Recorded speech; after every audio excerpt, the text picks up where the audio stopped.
আসসালামু আলাইকুম এভরিওয়ান, আশা করি সবাই ভালো আছেন। Welcome to my Thailand series. 30 June সকাল 9:30টার প্লেনে আমরা ঢাকা থেকে ব্যাংককের উদ্দেশ্যে রওনা দিই। আমাদের এয়ারলাইন্স ছিল ইউএস বাংলা। আমাদের ঢাকা থেকে ব্যাংককে পৌঁছাতে 2.5 ঘন্টার মতো সময় লাগে। লাউঞ্জে খেয়ে নেওয়ার কারণে প্লেনে আমাদের যে মিল সার্ভ করা হয়েছিল সেটা আমাদের আর খাওয়া হয় নাই। জাহরান তার খাবার ট্রাই করেছিল, তার একদমই ভালো লাগে নাই। ব্যাংকক এয়ারপোর্টে পৌঁছার পর আমাদের একই দিনেই আবার ফুকেটের ফ্লাইট ছিল। আমরা যখন ব্যাংকক পৌঁছাই তখন লোকাল সময় ছিল দুপুর 2টা। আমাদের পরবর্তী ফ্লাইট ছিল বিকেল 5:30 যদিও হাতে প্রায় 3 ঘন্টার মতো সময় ছিল, তারপরও আমরা আসলে মোটেই সময় পাইনি। আমাদের সাথে বাচ্চা থাকায় সম্ভবত তারা আমাদেরকে প্রায়োরিটি দিয়ে আমাদের ইমিগ্রেশন খুব দ্রুত শেষ করে দেয়। আলাদা একটি লাইন ছিল এবং ওই লাইনে শুধু আমরাই ছিলাম। ইমিগ্রেশনের পর কারেন্সি এক্সচেঞ্জ করার জন্য আমরা প্রথমে এয়ারপোর্টের বেসমেন্টে যাই। থাইল্যান্ডে কারেন্সি এক্সচেঞ্জ করার জন্য বেস্ট হচ্ছে সুপার রিচ। আপনি যদি এখান থেকে ডলার ভাঙিয়ে বাদ করে নেন তাহলে এখানেই আপনি সবথেকে বেস্ট রেট পাবেন। আমি পুরো পাতং এরিয়া, ফিফি আইল্যান্ড সব ঘুরে দেখে ফেলেছি, কিন্তু এর থেকে বেস্ট রেট আসলে আর কোথাও পাই নাই। কারেন্সি এক্সচেঞ্জের পর আমরা আমাদের দুপুরের খাবারটা সেরে নেওয়ার জন্য এয়ারপোর্টের ভেতরে একটি ফুড কোর্ট আছে, ম্যাজিক ফুড পয়েন্ট, সেখানে যাই। কিন্তু সেখানের খাবার আমাদের ভালো লাগে নাই। শুধুমাত্র একটি হালাল খাবারের দোকান আছে যেটার অপশনগুলো আমাদের কারোরই ভালো লাগেনি। সো আমরা পরবর্তীতে ওখানে না খেয়ে 7-Eleven থেকে আমাদের মিল কিনে নিই। এই ফুড পয়েন্ট ছাড়াও আরও অনেক খাবারের দোকান আছে, খুঁজলে হালাল পাবেন, কিন্তু ওগুলো আমার কাছে বেশ এক্সপেন্সিভ মনে হয়েছে, তাই আমরা আমাদের ওই দিনের দুপুরের লাঞ্চটা 7-Eleven থেকেই করে নিয়েছিলাম। থাইল্যান্ড আসলে বেশিরভাগ বাঙালিদের 7-Elevenই ভরসা। হালাল খাবার আছে অনেক, কিন্তু আমাদের কারেন্সি রেট দিয়ে চিন্তা করলে 1 টাকা 4 টাকা হয়ে যায়। সো দেখা যায় যে 100 বাতের নিচে আসলে কোনো খাবার তো নেই, বেশিরভাগ খাবারই বেশ এক্সপেন্সিভ পড়ে যায়। আমি অনেক ধরনের খাবারই ট্রাই করেছি, তো 120 বাত, 150 বাত এরকম একটা ডিশ থাকে যেগুলো মনে করেন বাংলাদেশি টাকাতে 600 টাকা, কোনোটা 800 টাকা, কিন্তু আমার খুব একটা ভালো লাগেনি। 2-1টা আইটেম ছাড়া বেশিরভাগই আমার কাছে কেমন যেন বিষাদ মনে হয়েছে। পুরো ট্রিপটাই আমাদের কেটেছে ফ্রাইড রাইসের উপরে, কখনো শ্রিম্প ফ্রাইড রাইস, কখনো sea food fried rice, crepe fried rice. মোটামুটি বলা যায় আমরা আসলে হালাল খুঁজতে গিয়ে এই ফ্রাইড রাইস অপশনের উপর দিয়েই কাটিয়েছি। যে দোকানে দেখেছি চিকেন আছে কিন্তু পর্কর সাথে আছে, আমরা ওই দোকান থেকে আর কিছু পারচেজ করি নাই।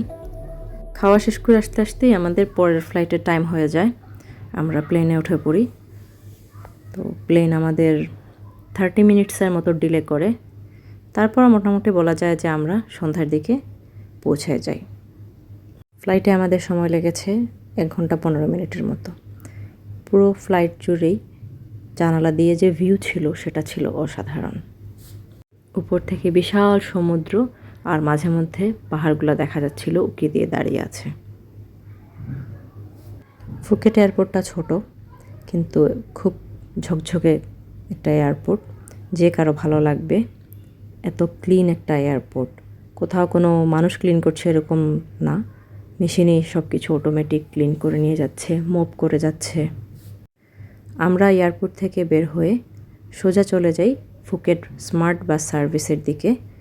সেইখানে আমরা জনপ্রতি 100 বাত দিয়ে পাতং বিচ এরিয়ার জন্য বাসের টিকিট কাটি এবং বাসের মাধ্যমেই আমরা আমাদের ঠিক হোটেলের সামনে পৌঁছায় যাই। 40 মিনিট থেকে 50 মিনিটের মধ্যে জার্নিটা ছিল আমাদের বাসের। এসি বাস ছিল, বেশ লাক্সারিয়াস। আমাদের রাস্তাতে খারাপ লাগেনি, বেশ ভালোই লেগেছে জার্নিটা, আমরা এনজয় করেছি এবং একদম আমাদের হোটেলের সামনে এনে আমাদেরকে নামিয়ে দিয়ে গেছে বাসটা। ওখান থেকে কোনো ট্যাক্সি ভাড়া করে আসলে হয়তো আমাদের এখানে 800 বাতের মতো দিতে হতো, যেখানে আমরা মাত্র 400 বাতে আমাদের হোটেলে চলে আসি। আমাদের হোটেলের নাম বান্থাই বিচ সাইড রেসিডেন্স। এটি পাতং এরিয়াতে পড়লেও মেন পাতং বিচ থেকে প্রায় 10 মিনিটের মতো হাঁটার ডিস্টেন্স। আমরা 4 জন তাই আমরা একটি কানেক্টিং রুম নিয়েছিলাম, যেখানে 2 সাইডে 2টা বেডরুম, সেই সাথে 2টা অ্যাটাচ বাথরুম। 2টা রুমই খুবই সুন্দর করে গোছানো এবং ক্লিন। হোটেলটা আমাদের খুব পছন্দ হয়েছিল। ওখানে পৌঁছাতে প্রায় রাত 9টা বেজে যায়।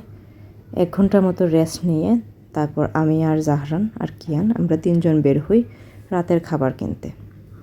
মেফতা অসুস্থ হয়ে একটু ঘুমিয়ে পড়েছিলেন, আবার ওখানে 11টার দিকে সব কিছু বন্ধ হয়ে যাবে, তাই আমরা 3 জনই বের হই। হেঁটে হেঁটে আমরা 7-Eleven থেকে আমাদের রাতের খাবার কিনে নিয়ে আসি। সেই সাথে আমরা পরবর্তী দিনে সকালে নাস্তাও কিনে নিয়ে আসি, টুকটাক স্ন্যাক্সও কিনে নিয়ে আসি যদি রাতে খেতে ইচ্ছে করে। এভাবেই আমাদের প্রথম দিনের জার্নি শেষ হয়।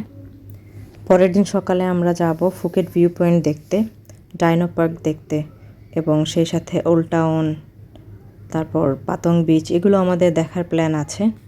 সবই আমরা করব বোল্ট অ্যাপের মাধ্যমে, কারণ এখানে ট্যাক্সি বেশ এক্সপেন্সিভ, গ্র্যাবও আমি হিসেব করে দেখেছি বেশ এক্সপেন্সিভ, সো বোল্টই আমাদের একমাত্র অপশন। আপনি লোকাল বাস ইউজ করেও অনেক জায়গাতে যেতে পারবেন, কিন্তু যদি একা হন তাহলে লোকাল বাস সাশ্রয়ী। 4 জন মিলে গেলে আসলে বোল্টই বেস্ট অপশন। এই তো আমার আজকের ব্লগ এখানেই শেষ করছি। দেখার জন্য সবাইকে ধন্যবাদ। কারো যদি কোনো প্রশ্ন থাকে আমাকে কমেন্ট সেকশনে লিখে রাখতে পারেন, আমি পরবর্তীতে দেখে আনসার করে দেবো ইনশাআল্লাহ। আল্লাহ হাফেজ।